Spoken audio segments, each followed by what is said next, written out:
नमस्ते बच्चों। हमारी आज की कहानी का नाम है गोबर बना सोना। गोबर पता है ना बच्चों आपको, कावडंग को कहते हैं। तो एक गांव में एक बहुत ही लालची किसान रहता था। उसकी पत्नी भी बहुत ही लालची थी। उनका एक कल्लू नाम का बैल था। ये जो किसान था वो पूरे दिन भर उस कल्लू बैल से हल चलवाता था, उससे अपने खेत जुतवाता था और रात को उस कल्लू बैल को ये किसान किराए पर एक दूसरे व्यापारी को दे देता था।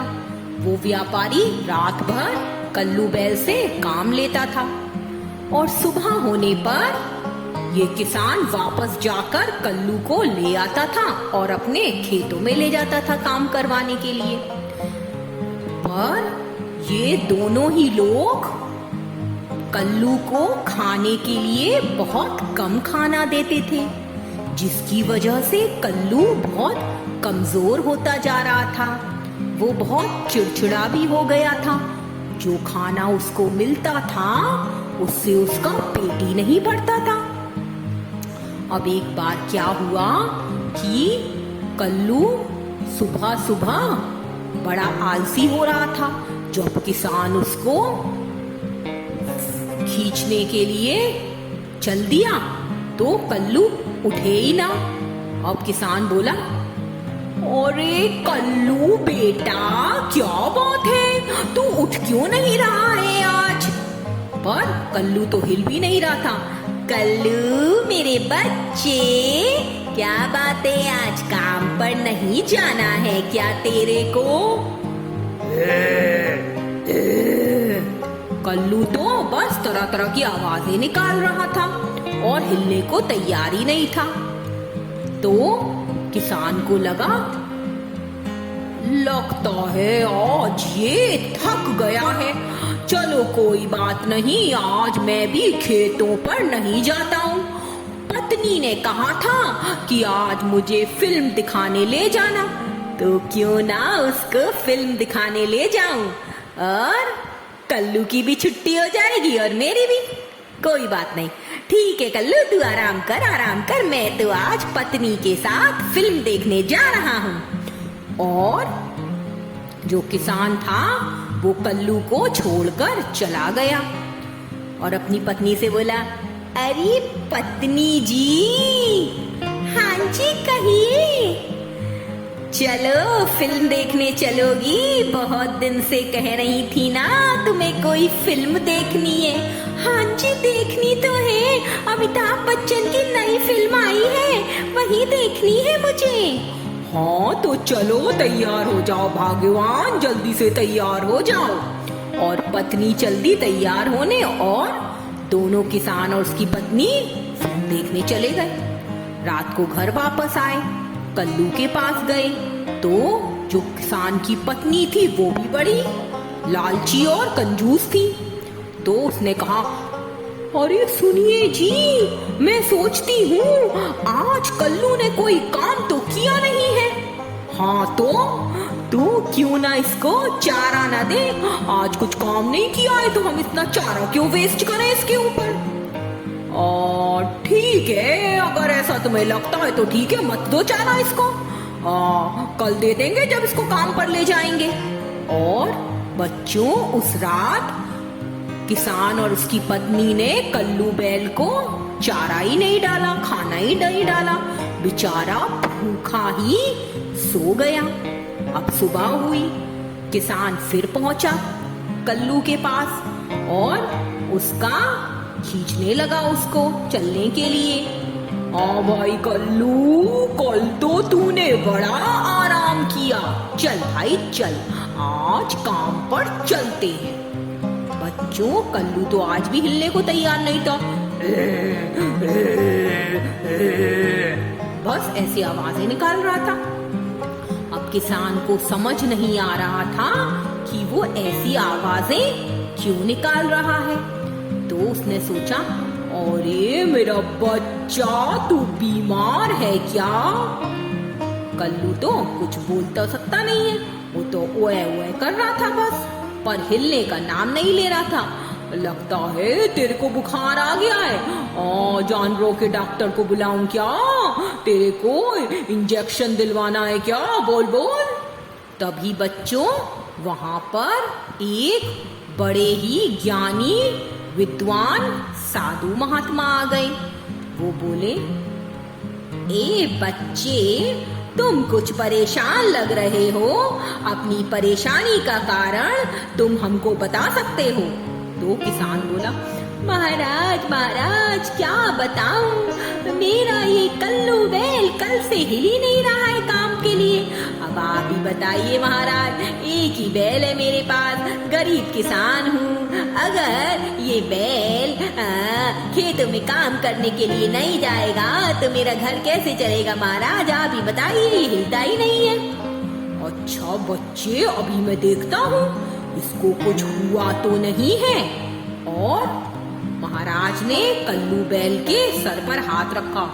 हाँ बच्चे, ये कुछ बीमार लग रहा है, हम अभी देखते हैं। और महाराज ने आंखें बंद की और कुछ मंत्र पढ़े और थोड़ी ही देर में कल्लू बैल एकदम से खड़ा हो गया। अब तो किसान बड़ा खुश था और वो साधु महात्मा बोले किसान से, बच्चे अब उसकी तबीयत बिल्कुल ठीक हो गई है, तुम चिंता मत करो, अब ये तुम्हारे साथ काम पर जरूर जाएगा।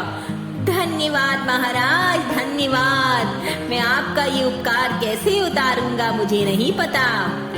बच्चे हमेशा ध्यान रखना, हर इंसान हो या जानवर, किसी से भी गलत तरीके से काम नहीं लेना चाहिए।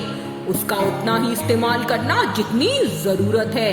कभी भी अपने लालच के लिए किसी को भी उत्पीड़ित मत करना। और ऐसा कहकर साधु महात्मा वहां से चले गए। अब किसान ने देखा कि थोड़ी देर में कल्लू बैल के नीचे कुछ चमकीली सी चीज पड़ी है। उसने कहा, अरे ये क्या है? कहीं ये सोने जैसा चमक रहा है, ये तो पास जाके देखता हूँ। वो पास गया तो उसने देखा कि वो तो वाकई सोना था, कल्लू के पेट में से निकला था गोबर के रूप में। अरे बब्बा, ये तो सोने का गोबर है। हे, मैं तो धन्य हो गया ईश्वर, मैं तो धन्य हो गया। इसका मतलब महाराज ने, वो साधु विद्वान ने मेरे कल्लू को जादू कर दिया कि ये अब सोने का गोबर कर रहा है। चलो चलो अपनी पत्नी को बताता हूँ। और किसान ने वो गोबर उठाया और पत्नी के पास गया दौड़ा दौड़ा। अरे सुनती हो, सुनती हो? अरे क्या हो गया, क्यों शोर मचा रहे हैं आप? अरे इधर आओ, जल्दी आओ, ये देखो ये क्या है। अरे ये तो इतना सारा सोना है, ये कहाँ से मिला आपको?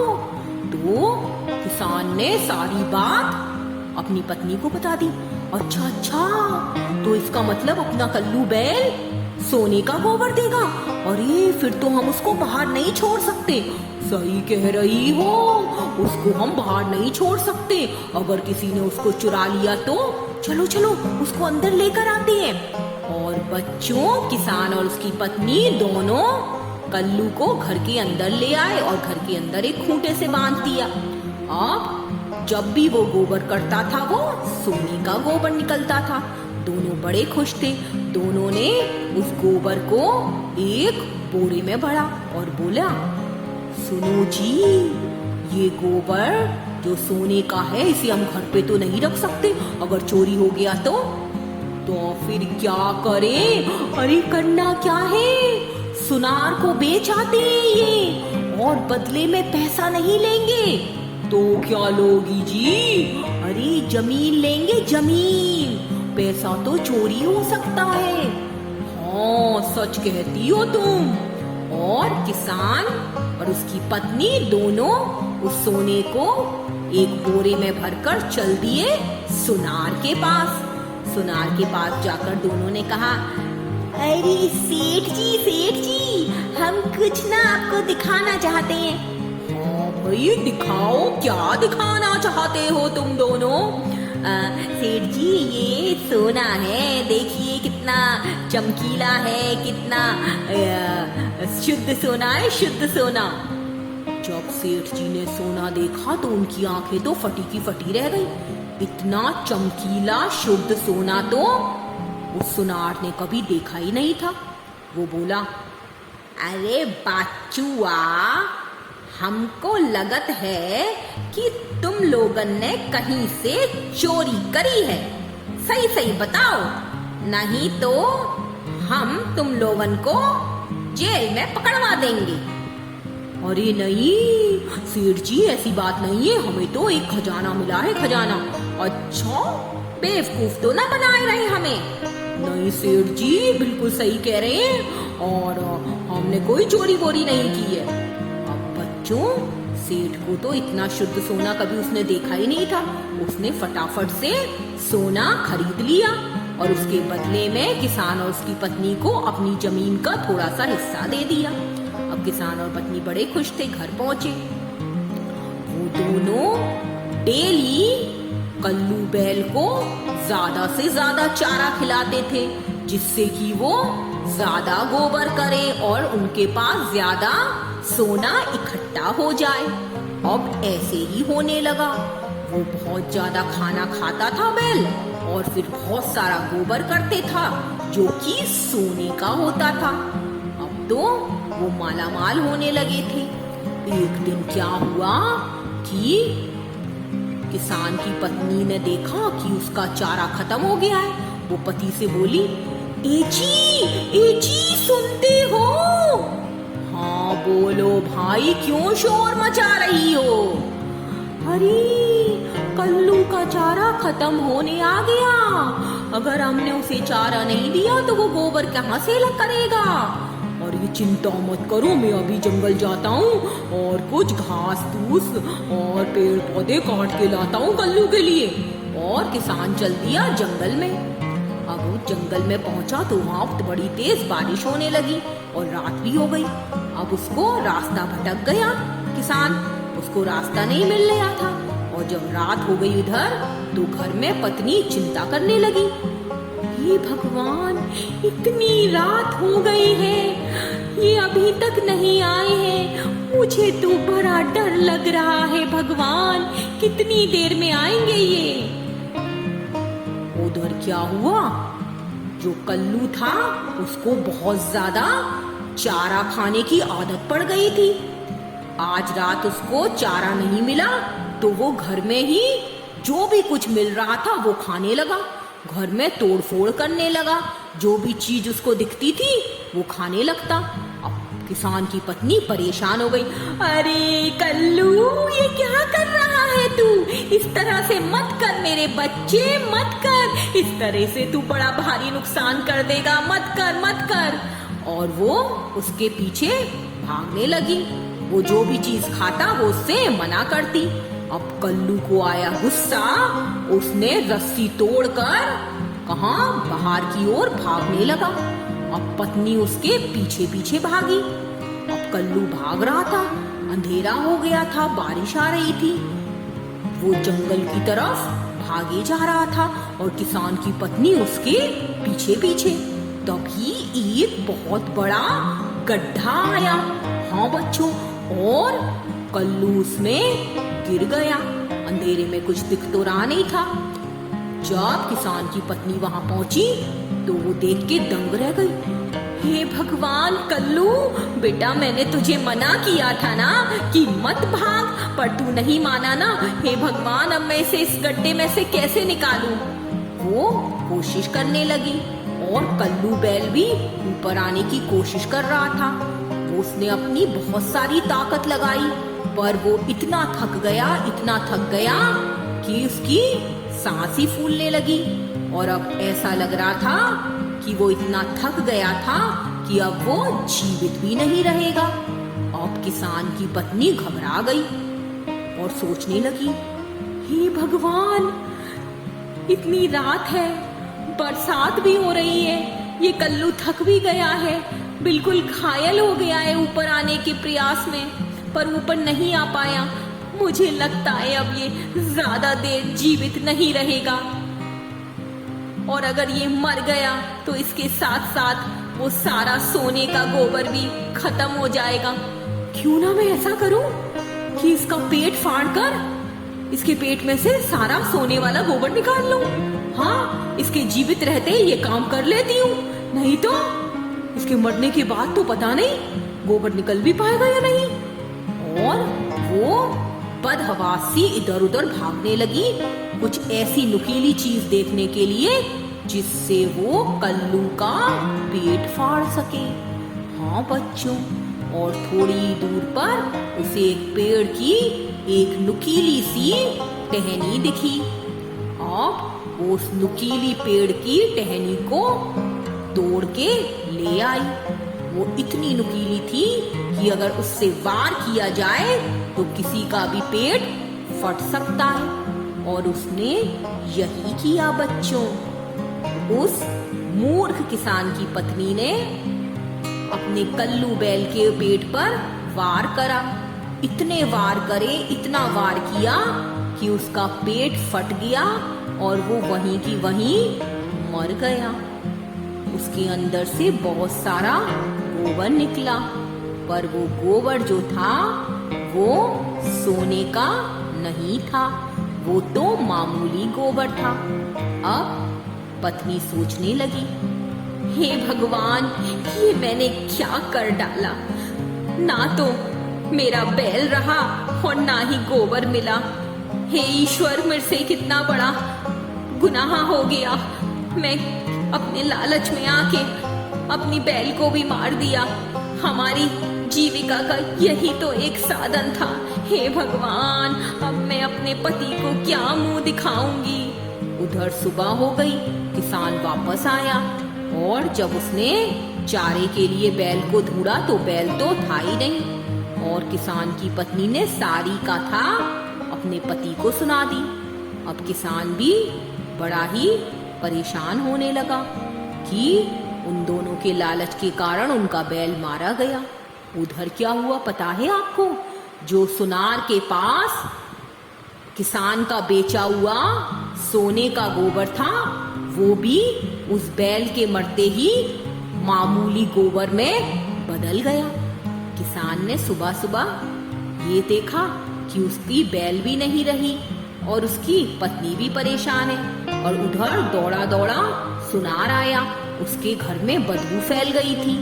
किसकी बदबू? गोबर की बदबू। सोचने लगा, अरे इतनी बदबू कहाँ से आ रही है? ओहो, ये तो लगता है जो किसान ने मुझे कल सोना बेचा था उसमें से आ रही है। देखता हूँ। उसने जब बोरा खोला तो देखा उसमें तो वाकई में गोबर था, जिसकी बदबू उसके पूरे घर में फैल रही थी। वो दौड़ा दौड़ा किसान के पास आया। अरे कपटी, धोखेबाज, तूने मुझको धोखा दिया। तेरी इतनी हिम्मत कैसे हुई? आज मैं तुझे नहीं छोड़ूंगा, तेरी पुलिस में रिपोर्ट कराऊंगा। नहीं नहीं सुनार जी, ऐसा मत करना। सेठ जी, हम तो बहुत गरीब हैं, हमारे साथ ऐसा मत करना। हम आपकी जमीन वापस कर देते हैं सेठ जी, हमारी खबर पुलिस में मत करना। हमसे बहुत बड़ी गलती हो गई सेठ जी, हमें माफ कर दीजिए सेठ जी। और किसान की पत्नी ने और किसान ने सेठ जी के पैर पकड़ लिए। सेठ जी ने कहा, ठीक है, तुम लोगन को मैं माफ कर दे दूं, बट आगे से याद रखियो, इस तरह से किसी को धोखा ना देइयो। हाँ ठीक है ना? जी सेठ जी, हम याद रखेंगे। हमको माफ कर दीजिए सेठ जी, हमको माफ कर दीजिए। और बच्चों, किसान को वो जो जमीन मिली थी वो भी सेठ जी को वापस करनी पड़ी। उसको अपने लालच का फल मिल चुका था। जो सोने का गोबर था वो मामूली गोबर में बदल गया था। तो बच्चों, क्या कहानी आपने सीखी इससे? यही कि कभी भी लालच नहीं करना चाहिए, और लालची व्यक्ति हमेशा अंत में बहुत पछताता है और जो भी उसके पास होता है वो भी अपने लालच के कारण वो खुद ही खत्म कर बैठता है, जैसे कि किसान के साथ हुआ। सोने के लालच में उसने अपना एकमात्र जो साधन था, अपना बैल, वो भी अपने हाथ से खो दिया, उसका खून कर कर, है ना बच्चों। तो हमेशा अच्छा और ईमानदारी भरा जीवन जीना चाहिए। ओके बच्चों, गुड नाइट, स्वीट ड्रीम्स।